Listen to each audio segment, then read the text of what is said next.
Behind me I have a Nissan Rogue. Now this one is specifically a 2010, but the process we're going to walk through today and we're going to look at should be applicable from any of the 2008 through 2013 Nissan Rogues. This was a fairly common problem for them to have. Now, if you're watching this video, you've probably got a suspension noise that sounds something like this.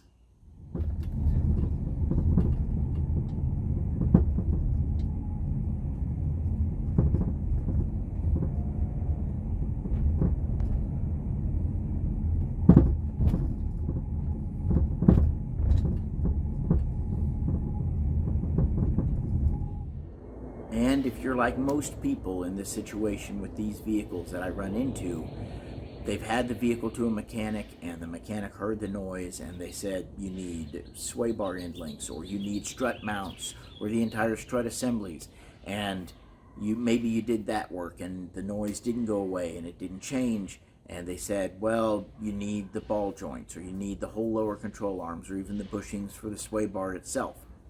And after all this work and possibly thousands of dollars in repairs, the noise is still there. It hasn't gotten any better. It's not going away.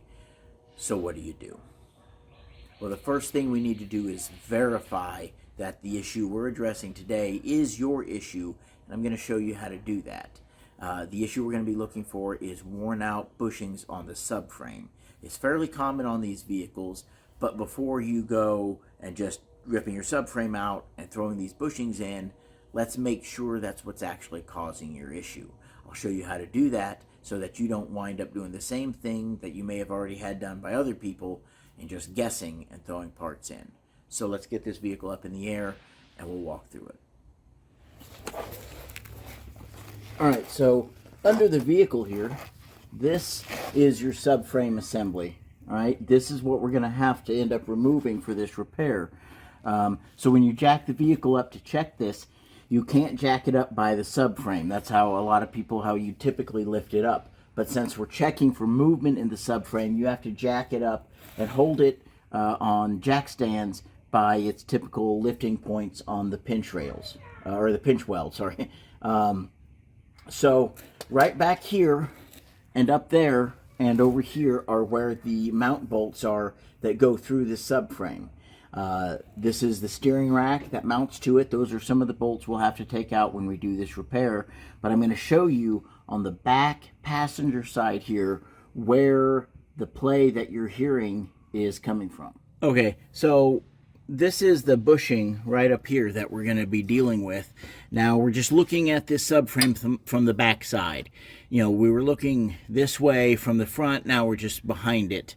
So if you just take your pry bar and you stick it right here, you don't want to get crazy, but watch that bushing.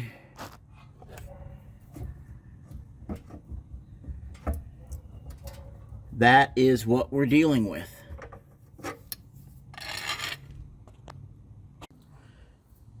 So you saw that movement in the subframe where we were prying up and down on it, how it was shifting up and down right there where that bushing meets the body.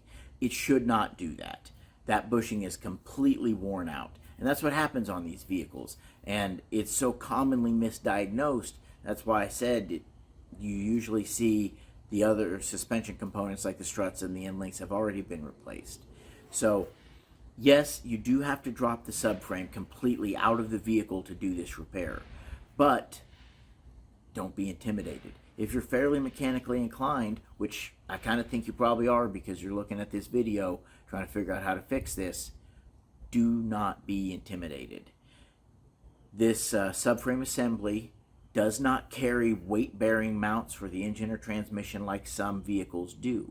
So when you drop this out, you don't have to worry about the engine or transmission falling out or falling on top of you, anything like that. The engine and transmission are going to sit inside their weight-bearing mounts that do not attach to the subframe. There is a torque mount or torque limiting mount that for the transmission that mounts to it, but it's two bolts, and all that does is keep the engine and transmission assembly from rotating forward and back on acceleration and deceleration. So that's not going to cause it to fall. This is, for what it is and how big of a job it is and how intimidating it can be, this is not that bad of a job. If you stay tuned, watch the video, I'm going to walk you through every single step. I have every confidence that you can complete this repair. So let's get started. Okay, so the first thing is we got the wheels off, the vehicle's still in the air. This right here is the pinch bolt for the lower ball joint. Now what we're going to do is we're going to take that off, and on the other side is a nut. And so we're going to put a wrench on the other side, and you can use a ratchet if you have to. I'm going to use an impact because, you know, I've got it. These aren't usually horribly difficult to take off, so we're just going to zip this out.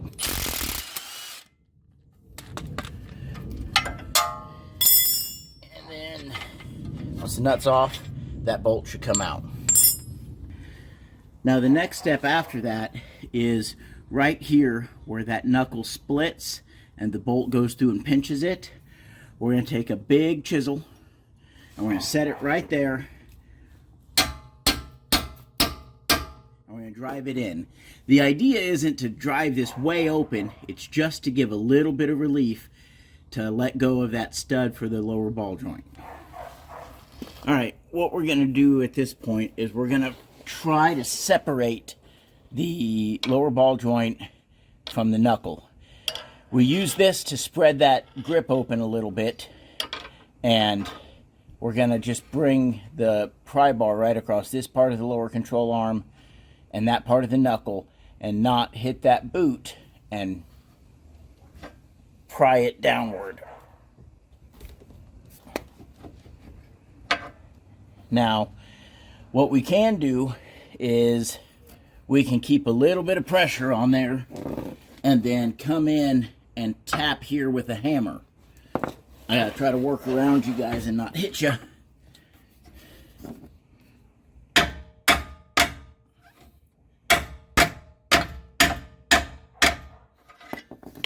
That's getting it. Let me try to reposition here. The biggest thing is not to tear the boot up on that lower ball joint.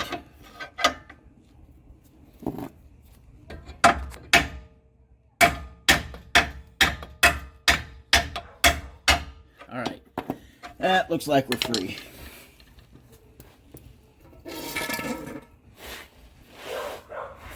Let me grab my bigger pry bar. Just means I don't have to use as much muscle. And we are free, you see?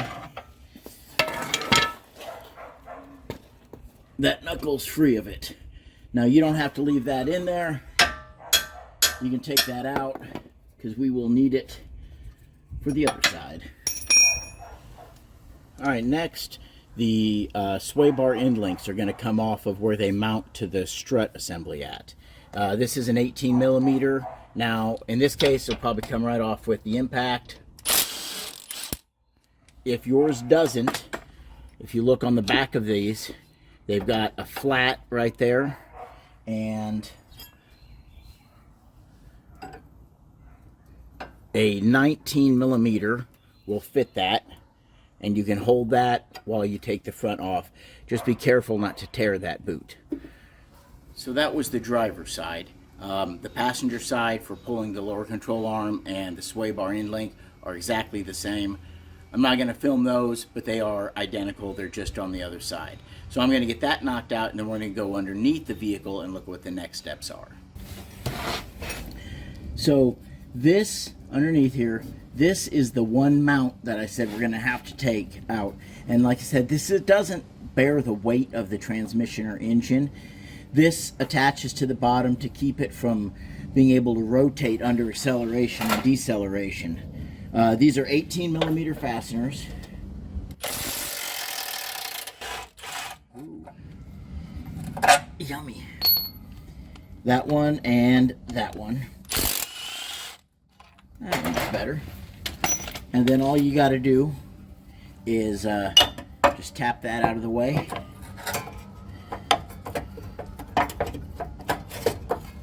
And pull that all the way out.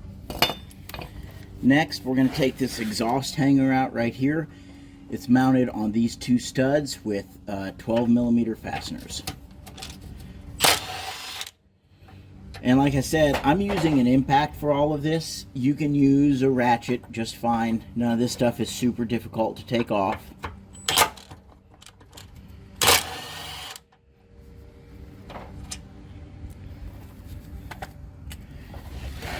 And then we're going to have to pull it off of this stud, or off of these studs. And as you can see, being that it's pulled back off of those studs, we should have the room we need for this subframe to come down and clear that. We shouldn't have to worry about that. That can stay right there until we're ready to reassemble. Okay, so next what we need to do is unbolt the steering gear, the steering rack, from the subframe, so that when the subframe comes down, the steering rack can stay up there attached to the steering shaft and to the tie rod ends at the knuckle. So what we're going to do is we're going to take these bolts out. These bolts mount that steering gear to the subframe. Ooh, got some wind blowing. And there are nuts on the other side of that hold it. And what I'm going to do is I'm going to stick my wrench up there, a 21 millimeter wrench and a 21 millimeter socket here, on the nut and the socket, or the nut and the bolt, and I'm going to pull them out. I'll show you how to get on the nuts with the wrench, and then I'll just kind of set you back and you can watch as I pull them out. All right, on the passenger side, to get on that nut, you're going to have to set your wrench orientated like this in the vehicle. Set it right up here behind this sway bar, and you'll feel that nut, and just set it down on there, and that's right where it's on the nut. It looks really, really bad. It's honestly not that difficult to get it on.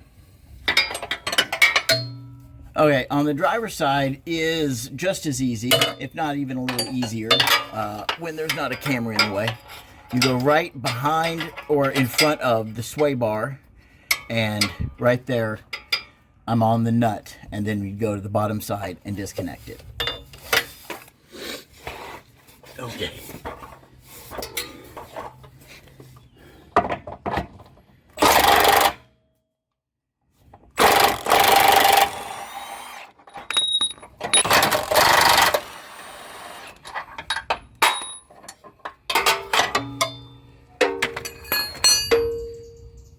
Okay, next we're going to be removing these 3 bolts and then the 3 that are on the other end of this little bar right here.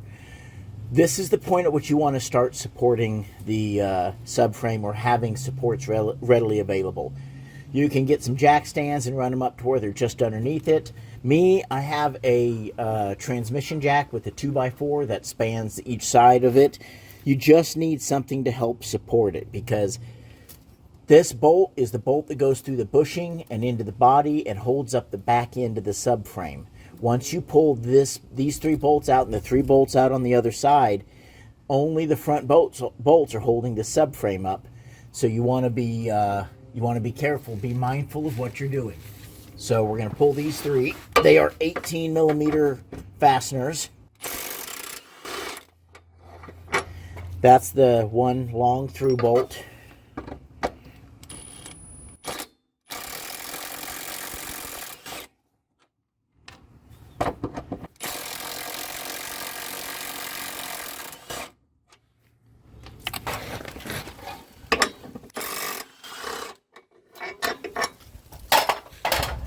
You'll have to grab that bar and this other end and support it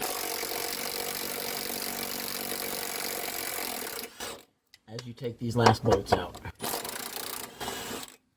Now that bar that spans both sides just comes right down.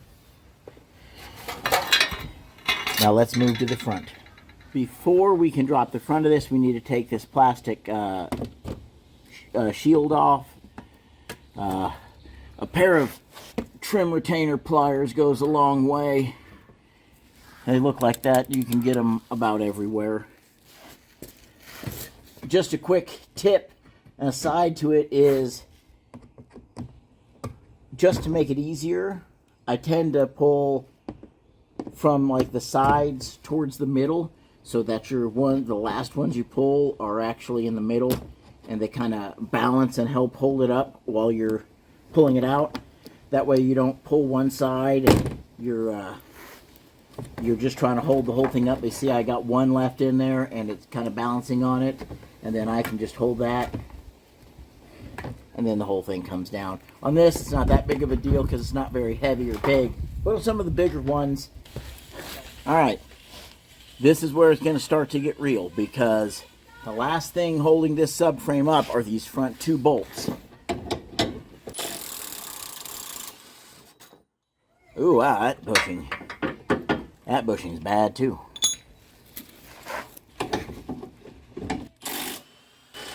Oh, goodness. Alright. Alright, now, even though this thing is free, even when you go to lower it, I'm just going to lower the transmission jack. You may have to kind of fiddle and pull and kind of get it to come down. Just be careful. It's not the heaviest thing in the world, but it's got some heft to it. So you'll want to be able to balance it. And the other thing you need to be mindful of is this is your sway bar. Now, so this is the subframe right here, and the lower control arm is coming out with it. You'll want to watch this sway bar as it comes up. You'll need to rotate this so that it kind of works around this steering rack, which is staying in the vehicle.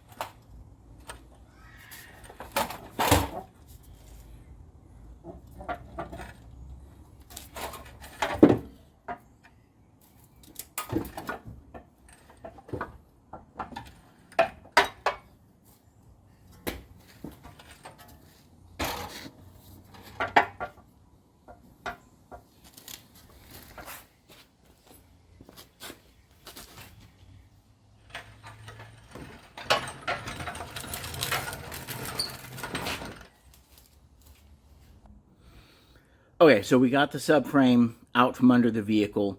You saw me roll it out on the transmission jack. If you got a transmission jack, that's a super easy way to do it. If not, like I said, you just got to have some jack stands there to kind of support it, lower it down off of there. It comes out pretty easy. Just be careful. Take your time. Now, for the bushings. That's going to be a fun part. So, let's get set up. I'll show you how we're going to take them out and how we're going to put them in.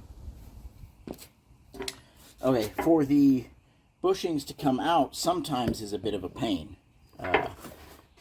But what you want to do, because this has a lip on the top, that makes it hard to use a regular puller and presser, or puller and installer.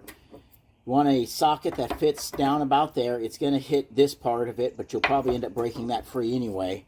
And if you're using an extension or a socket, use one that you don't mind messing up.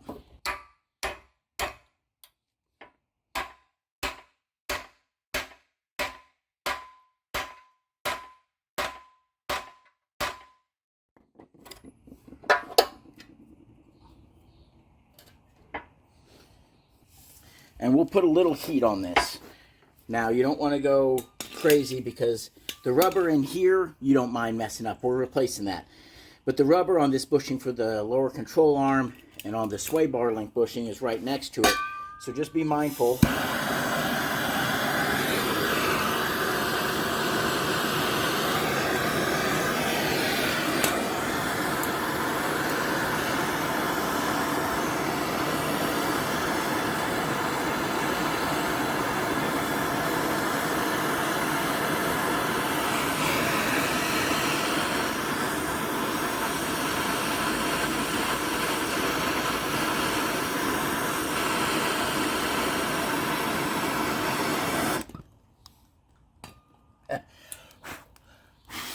There we go. Let's try to push that a little bit out of the way. That's not holding much. Let's try this again.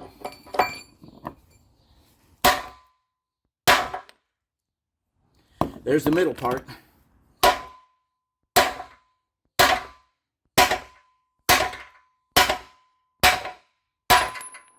there's the rest of it.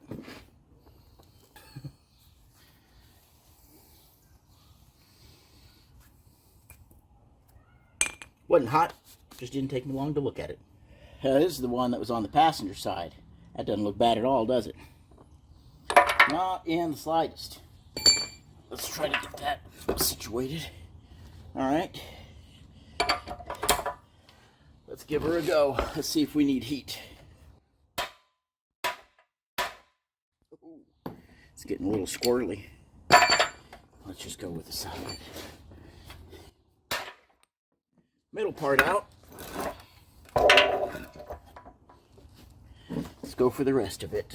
Are we making any progress? Let's see.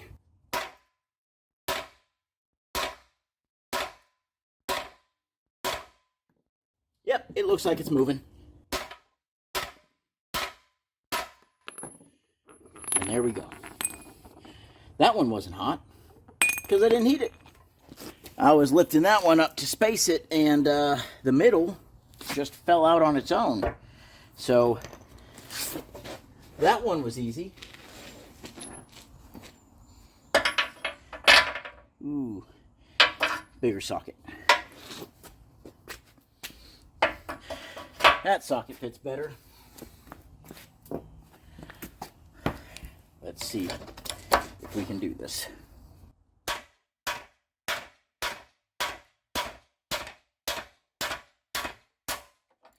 There we go. Now, just to show you, this is an extension that I beat up a long time ago driving things with, so I just said, hey, this is my 1/2-inch drive extension for beating on, and that's what I use it for. Let's do the last one.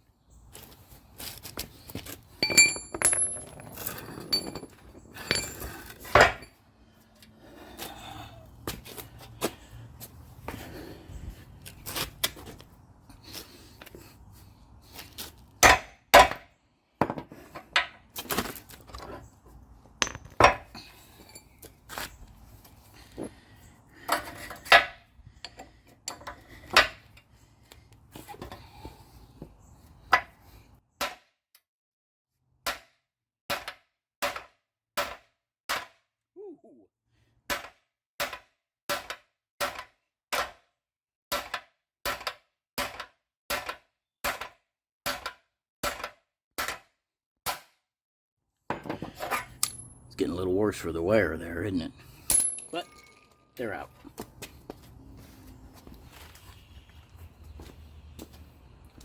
Alright, the first thing we're going to do when we're going back in with this is we're going to make sure we get the inside of this cleaned up. Wire brush, whatever you have, whatever you want to use.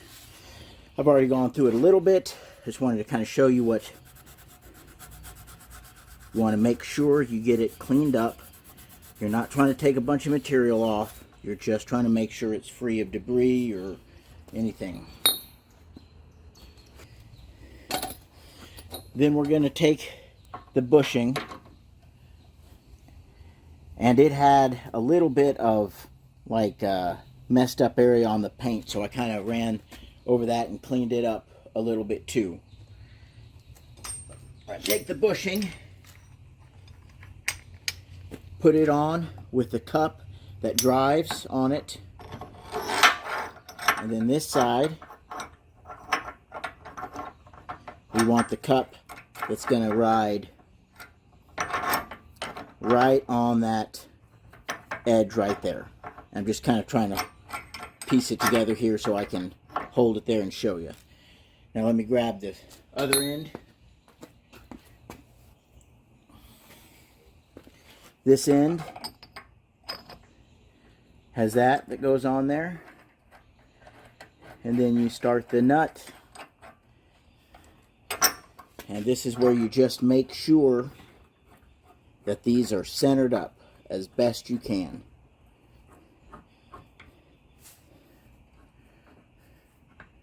And then you got to make a decision about your tools. So you can use 2 wrenches or you can use an impact. I've got no qualms using an impact on my tools, so I'm going to use an impact.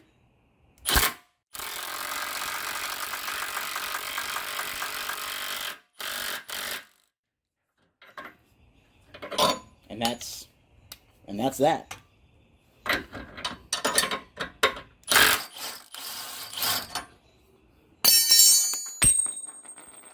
Make sure you drop absolutely everything when you're done. All of it. Everything on the floor.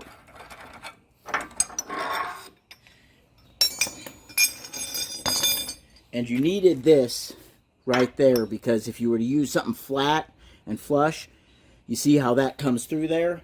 You'd push against it and you'd destroy the bushing. So that's why you got this spacer that pushes on this outside edge, and then the cup on this side sits real snug to this inner part and pushes right down on there. And that is seated all the way, pushed through. The process is identical on the other side. This is a rear bushing. The process is also identical on the front side. Just find the cups that fit perfectly on there. It's exactly the same. Use 2 wrenches or use an impact, whichever you prefer. But I'm going to go ahead and get the other 3 knocked out, and then we're going to get this put back in.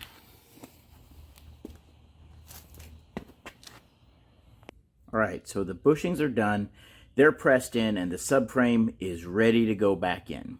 Now, when we put it back up in there, I'm going to spray a little bit of fluid film up there in the open cavity around the bushings and even up on top, just to kind of cut down on the spreading of corrosion, because that's an open area. If any moisture gets stuck in there, we had a little sky water overnight. So I just want to make sure, cut down the chance of any corrosion building up inside there, and just, you know, rust prevention and protection. Now, in my case, it's going to be a little bit easier than it might be for you. If you're using a transmission jack like I am, then it'll be pretty easy. Going to slide it up in there, jack it up a little bit, make sure that sway bar the sway bar wraps around the steering gear like it's supposed to. Get the holes lined up, start the bolts, tighten them down. If you're using just the jack stands, it might be look a little bit different for you.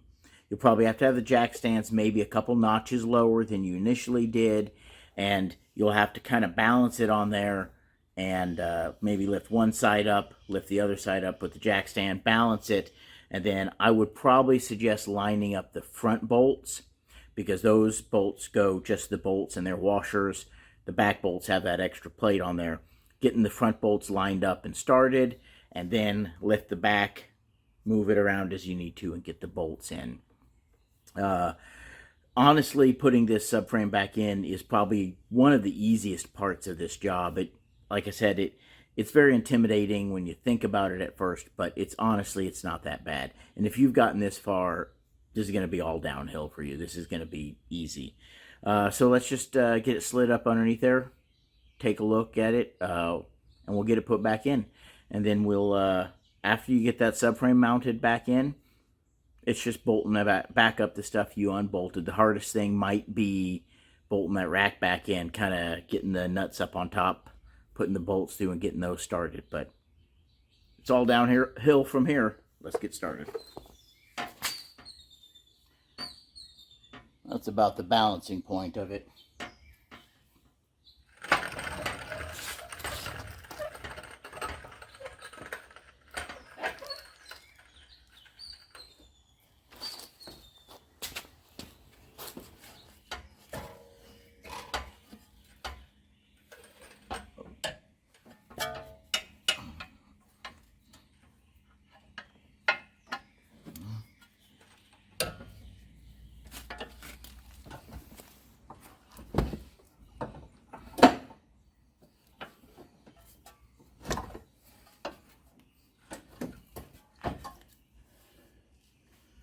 What I had to do a little bit was just slide the sway bar outside of its normal position to this side.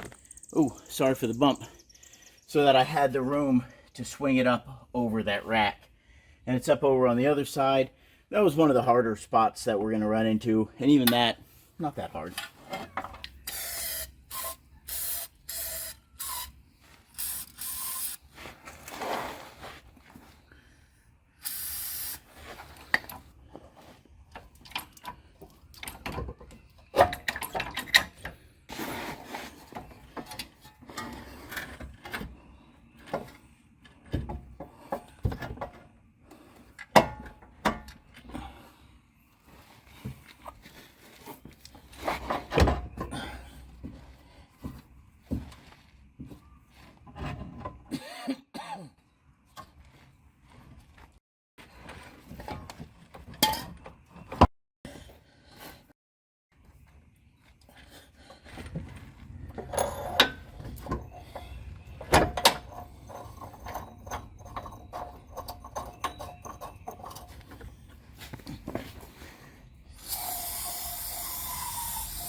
That's what I get for not putting the nut on it right away.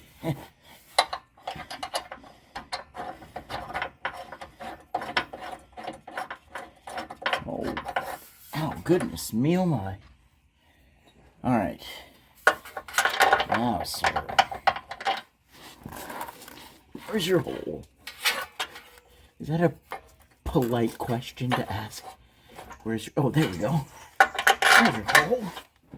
You brought it right out for me as soon as I asked. I don't think you could have been more polite than that, do you? Where's your hole? Right here.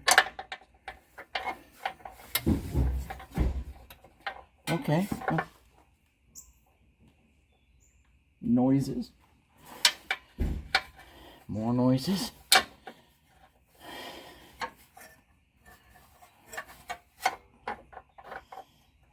Okay.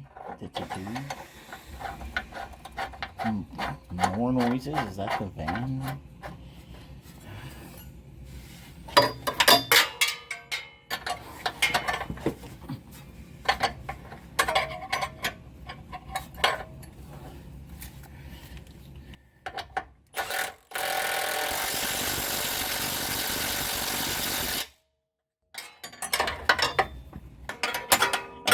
One second.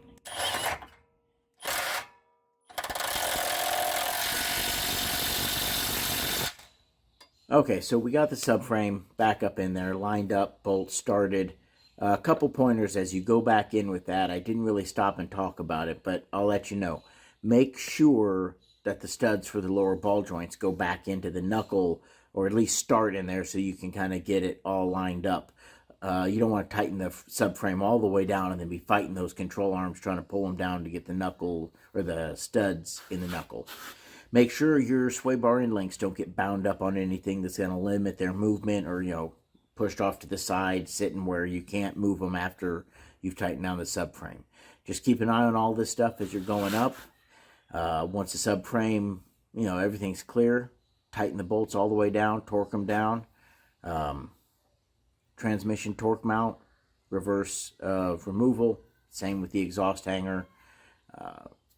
The sway bar end links, lower ball joint bolts, put everything back together, put the wheels on, and you wrap this up.